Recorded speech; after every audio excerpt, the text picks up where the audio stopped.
hear a man phoning a woman about an advertisement he has seen in the paper for some furniture. First, you have some time to look at questions 1 to 5.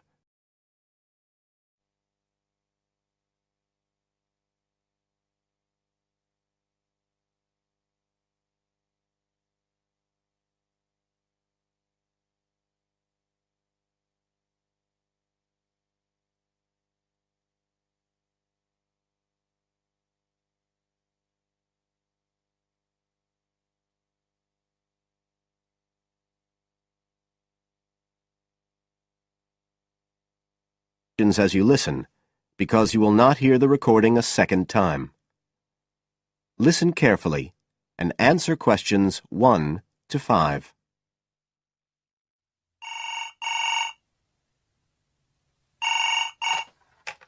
Hello? Oh, hello. I'm ringing about the advertisement in yesterday's newspaper. The one for the bookcases. Can you tell me if they're still available? We've sold one, but we still have 2 available. Right. Can you tell me a bit about them? Sure. What do you want to know? Well, I'm looking for something to fit in my study. Well, I'm not too worried about the height, but the width's quite important. Can you tell me how wide each of them is? They're both exactly the same size. Let me see, I've got the details written down somewhere. Yes, so they're both 75 centimetres wide and 180 centimetres high. Okay, fine. That should fit in okay. And I don't want anything that looks too severe. Not made of metal, for example. I was really looking for something made of wood. That's all right. They are, both of them. So, are they both the same price as well? No, the first bookcase is quite a bit cheaper. It's just £15. We paid £60 for it just 5 years ago, so it's very good value. It's in perfectly good condition. Well, they're both in very good condition, in fact. But the first one isn't the same quality as the other one. It's a good, sturdy bookcase. It used to be in my son's room, but it could do with a fresh coat of paint. Oh, it's painted? Yes, it's cream at present. But as I say, you could easily change that if you wanted, to fit in with your colour scheme. Yes, I'd probably paint it white if I got it. Let's see, what else? How many shelves has it got? 6.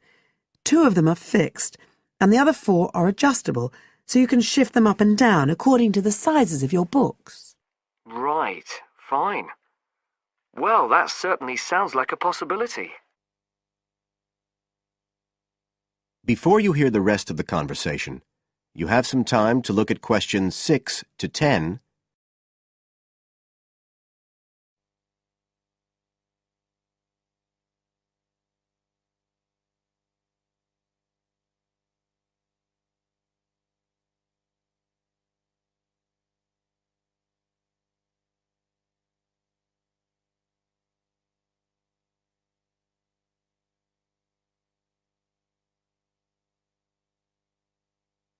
Now listen and answer questions 6 to 10. But the second one's a lovely bookcase too. That's not painted, it's just the natural wood colour, dark brown. It was my grandmother's, and I think she bought it sometime in the 1930s, so I'd say it must be getting on for 80 years old, so it's very good quality. They don't make them like that nowadays. And you said it's the same dimensions as the first one? Yes, and it's got the 6 shelves, but it also has a cupboard at the bottom that's really useful for keeping odds and ends in. Right.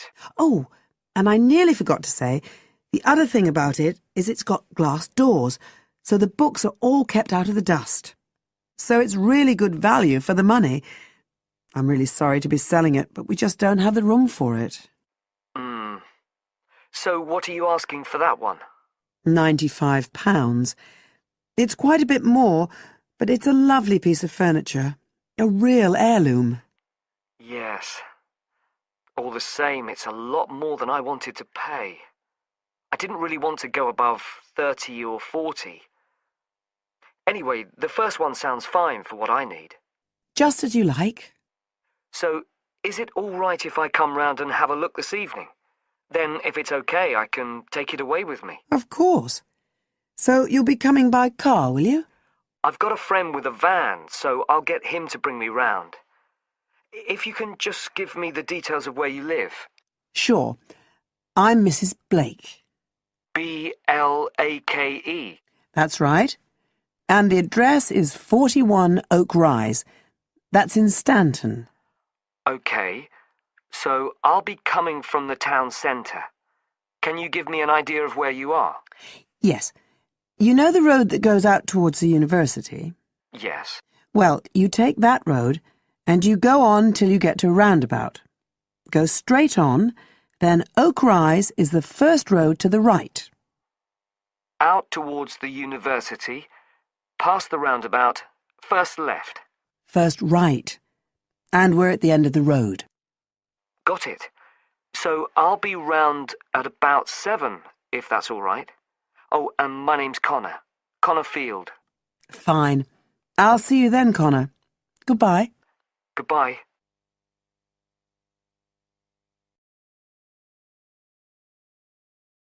That is the end of part 1. You now have half a minute to check your answers.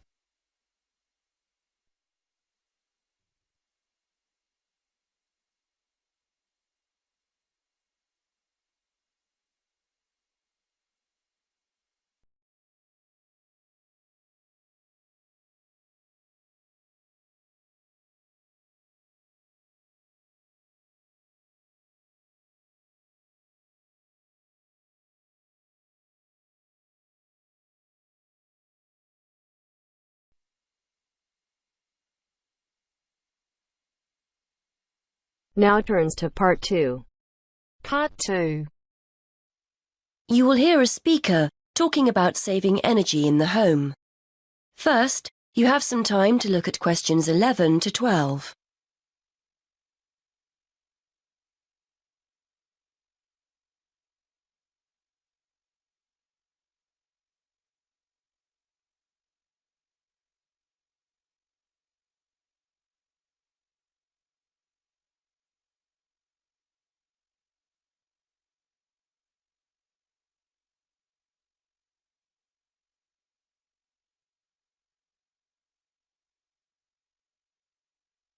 Now listen and answer questions 11 to 12. Many thanks for inviting me along to talk about saving energy in the home. This is a key issue for many people who now find themselves on tight budgets. So today I'd like to spend a few minutes going through some simple tips to help keep those energy bills to a minimum. I'll start with some easy, cheap ideas before talking about more major solutions later. I think we're all aware of the importance of insulating our homes, and although I'd advise you to get it done, I appreciate it can sometimes be inconvenient to have building work carried out. And though they're growing in popularity, having solar panels installed on the roof isn't a cheap enough option for many of us to consider seriously. So what other steps can we take? Well, most people will make a point of turning the heating down when temperatures outside rise, but they ignore other equally useful ways of saving energy when they're making dinner or doing their weekly laundry. Before you hear the rest of the talk, you have some time to look at questions 13 to 20.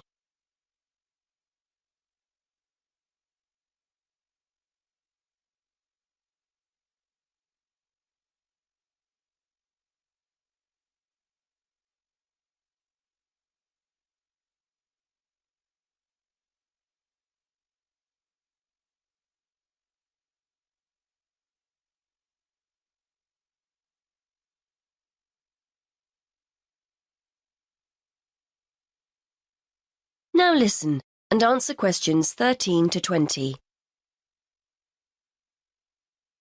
If you're living in a relatively new apartment or house, you're probably blessed with a cosy, draft-free living space. But for those of us in older properties, the chances are there are gaps all over the place where cold air is getting in. Walk around your home and place the back of your hand around window frames. Can you feel cold air coming in from outside? Get down on your knees at the doors. Is there a draft at floor level? Fix these drafts with some cheap draft excluders and savings in heating bills will begin straight away. And are you using the latest energy-saving light bulbs? I'm not recommending you go around your entire property throwing out older ones and replacing them all immediately. But next time a bulb goes, make sure you buy an energy-efficient alternative. And what about heating? If you have radiators in every room, do you need them all switched on throughout the day? If they're on timers, set them efficiently. Then there's the laptop or your TV. Do you leave them switched on overnight or on standby? Don't waste money. Turn them off. And that goes for lights as well. You'd be surprised how many people leave them on when they go out. There are also guaranteed savings to be made in the kitchen. I'm always telling my husband not to overfill the kettle when he makes a cup of tea. Why boil more water than you actually need? When you consider how many times that kettle gets used every day, you'll appreciate just how much electricity can be saved by boiling what you need and no more. And the next time you're cooking pasta or potatoes, keep a lid on the pot. The water will boil much more quickly than if you leave it off. And if you've bought yourself a pressure cooker or steamer and it's sitting in the cupboard never being used, get it out. They're much more efficient than pots and pans. Now, the refrigerator and freezer. If the fridge is next to the cooker, it's having to work harder to stay cold. But as I'm giving cheap, easy solutions here, a kitchen redesign might be out of the question. Still, there are other energy-saving steps you can take. Keep an eye on the temperature control. We often forget to turn it down in the colder winter months when a high setting is unnecessary. Also, remember to defrost the freezer frequently and try not to overfill it, as this isn't the most efficient way of using it. The washing machine is another potential money saver. A lot of people wash at 40 degrees Celsius, but it's often okay to drop the temperature down to 30 degrees Celsius with similar results. And remember to either wash full loads or select the half-load programme. Again, a surprising number of people forget to do this. And is it really necessary to dry your clothes in a tumble dryer? If you have a garden or a yard, hang them outside. Or if you're drying them inside, get yourself a cheap clothes rail rather than hanging things over radiators, which robs you of valuable heat. Now, let's turn to some of the help our local council is offering to householders to save energy. That is the end of part 2. You now have half a minute to check your answers.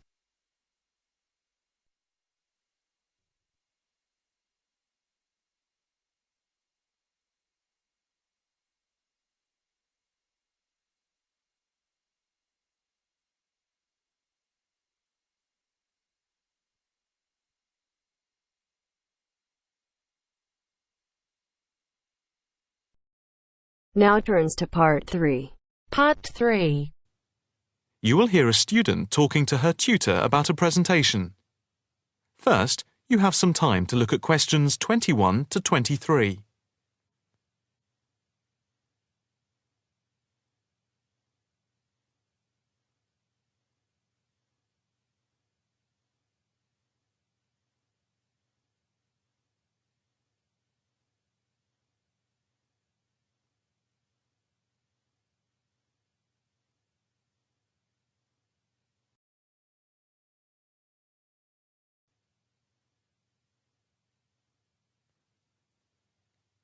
Now listen carefully and answer questions 21 to 23.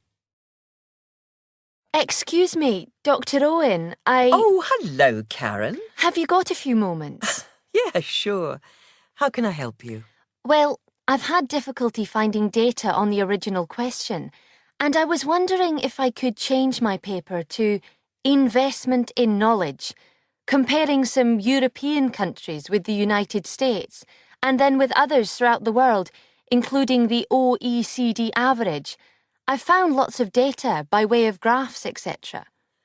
Where did you get the data from? From various sources, books and journals. How are you going to present the material? I am going to use the electronic whiteboard as suggested, and do a blend of graphs, pictures, text and podcasts to illustrate my presentation. It sounds very impressive. Yes, let's hope the whiteboard works. But I'm also going to have a PowerPoint presentation for a backup, just to cover myself. A backup is a good idea, but it's a lot of work doing everything twice. It is, but at least I'll have experience of both. Before we talk about how to use the data I've selected, could you give me the names of a few websites I should look at for more specific background material? When you type in anything to do with knowledge, there are millions of sites listed. Before you hear the rest of the conversation, you have some time to look at questions 24 to 30.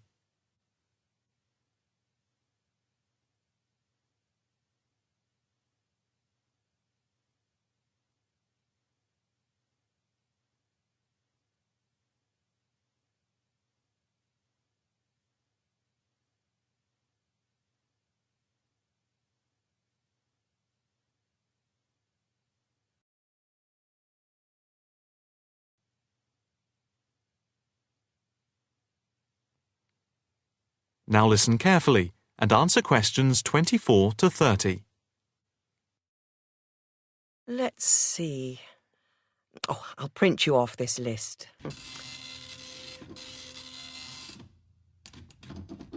Oh, there we go. Right. Do I really need to study everything on these? No, I suggest there are 5 or 6 you can look at. The one you have to go through is the IT department section on the university site, which is www.kmul.org. It has articles by all of us in the department and has links to useful information, so I think it is essential to look at this. OK, I've already been on it, but I'll tick that one as a must-read. And there's a site which is hosted by Pollock. It's investmentit.com.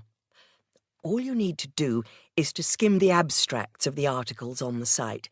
They'll give you a general idea about the effects of investment in knowledge. Yes, that sounds good. It cuts out having to read everything. What about this one? knowledgejournal.com. If I remember, it's not that useful. I would say that there are very few things that you need to read there. Then there's itknowledgereview.com. It's got loads of articles, but it's probably best just to read those that have come out in the last term or so. Do you have to subscribe? No, it's free from the university library. And another free journal online is itonline.com. I wouldn't say it's essential to read it, but it is beneficial. And so I think it is worth a look. If you think it's useful, there is no harm in looking at it. But nationalstatistics.com is worth looking at and trying out the links that it gives. I think these are probably enough to be getting on with. I think so. There's another thing I want to ask about. How much material should I use in my presentation? Avoid crowding the screen.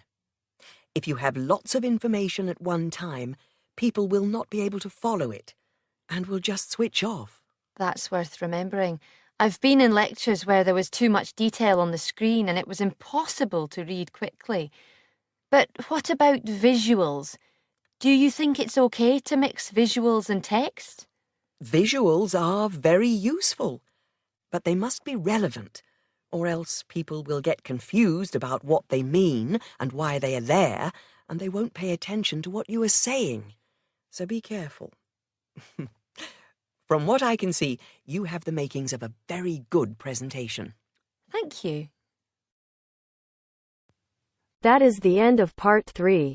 You now have half a minute to check your answers.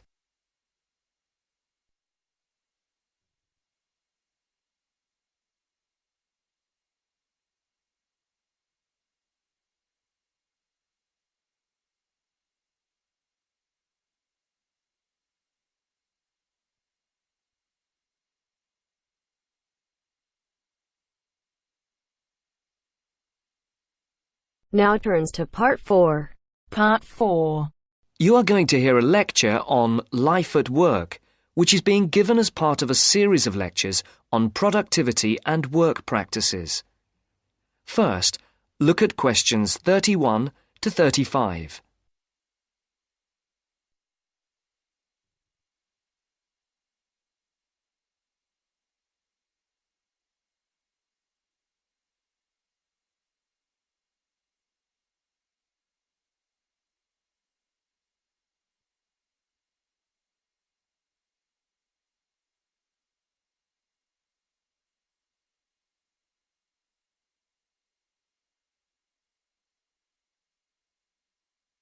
As you can see, there are 4 alternative answers, A, B, C and D, for each question. Decide which alternative is the most suitable answer and circle the correct letter. Good afternoon. My name is Dr. Charles Butt, and I shall be giving you a series of lectures on productivity and work practices over the coming weeks. There will be 10 lectures in the mornings as part of this course, and in addition there will be 3 lectures in the evenings from 6 to 8, which will be given by outside speakers. I would like first to look at a recent report on life at work. The report shows that the average British worker takes less than half an hour for lunch, 27 minutes to be precise, and that sick leave is on the increase. The drop in the length of time spent on lunch was 9 minutes when compared to last year, down from 36 minutes. According to the report, this is the first time that the average lunch break has fallen below half an hour. As regards sick leave, you can see that the average figure is 10 days per year. That's up by 1 day in 2002 compared to 2001.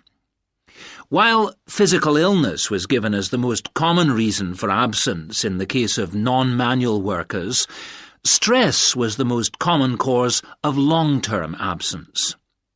It's worth noting here that 9 out of 10 workers claim that stress is a problem in their organisation, and that 8 out of 10 bosses are feeling more stressed than ever before. I would just like to say here that we will be looking at the stress in work and study at a later date. And we'll be looking particularly at ways of dealing with it in studying, particularly for exams. You can see from the calendar that Professor Appleyard will be giving a lecture on this topic the week after next. The report also says that just below 50% of workers claim that they were taking less time off for holidays than they were entitled to. I'm not sure that this will be believed by the employers. Previous surveys have suggested that about 1/3 of days that have been taken by workers as days off sick were regarded by bosses as not being the result of genuine illness. Some more hard data is required to corroborate both these claims. Before the speaker continues, look at questions 36 to 40.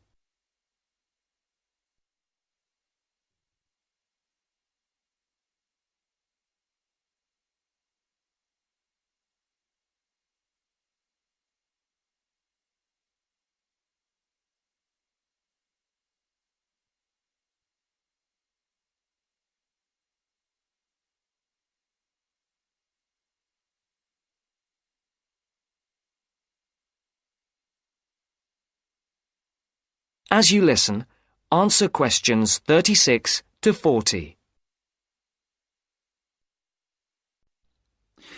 All this suggests that employers are driving their workers too hard.